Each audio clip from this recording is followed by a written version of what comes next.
This story takes place in the small French town of Annecy just before Christmas, when many dreams of sinless souls come true, and when fate itself seems to work miracles.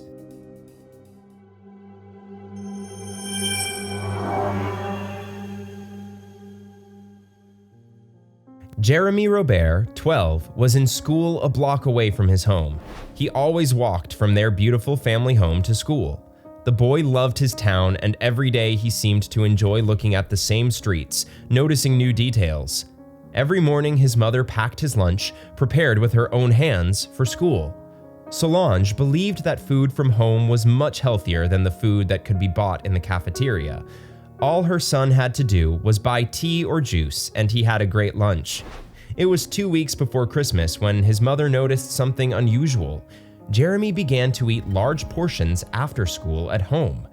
Apparently her son is growing up. He needs more food, the woman thought, and bought a bigger lunchbox. But nothing changed.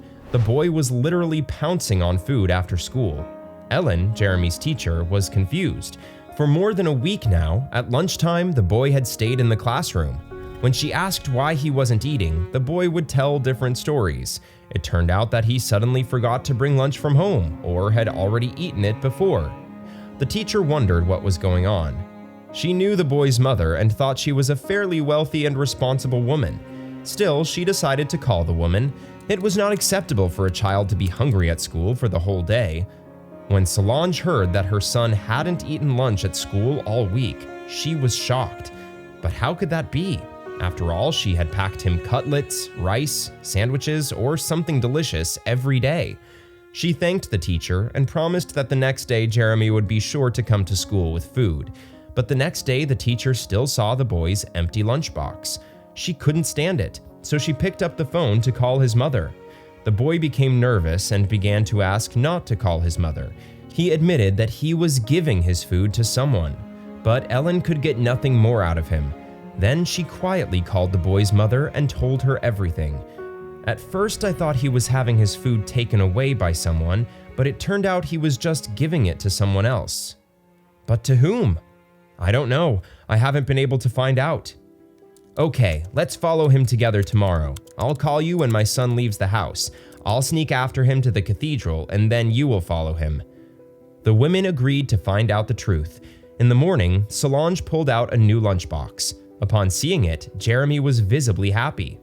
Son, I thought you were short on food. I decided to get a bigger lunchbox.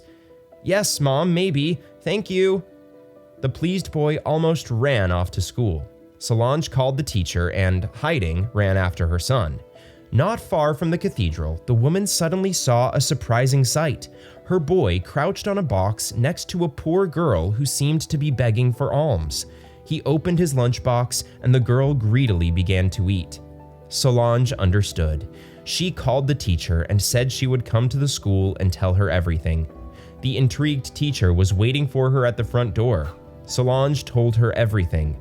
The two women wept, and Ellen invited her student's mother into the classroom. The lesson was about to begin. When Jeremy's mother entered the classroom with the teacher, the students stared at the woman expectantly. The teacher said, "My dears, the bright holiday of Christmas is coming. God teaches us to be especially attentive during these days to our loved ones and to all the people we see around us. I heard you giggling about our Jeremy coming to school without food. In fact, he set us an example of sincere love for all people. He used to give his food to a poor, hungry girl and then go without his lunch." All the children were amazed to learn why Jeremy willingly went hungry. The teacher continued, "I want to say, on behalf of myself and all of you, thanks to his mom for raising a wonderful son. And now let's all give them a hug together."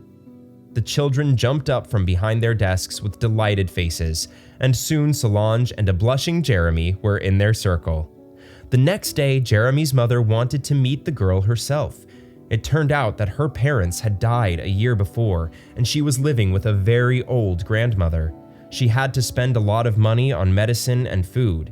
Therefore, when it was very bad, the girl asked for money from passersby. Solange invited the girl to visit them for Christmas with her grandmother, but fate had slightly different plans for the girl.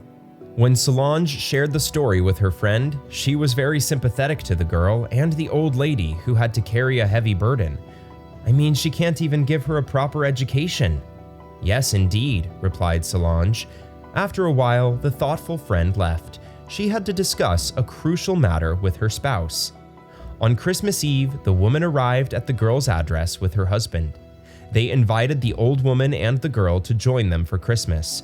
The grandmother hesitated for a long time, but the charming, smiling couple still managed to talk her out of it. When they got out of the car outside the city, they saw a luxurious two-story mansion towering behind a high fence and beautiful wrought iron gates.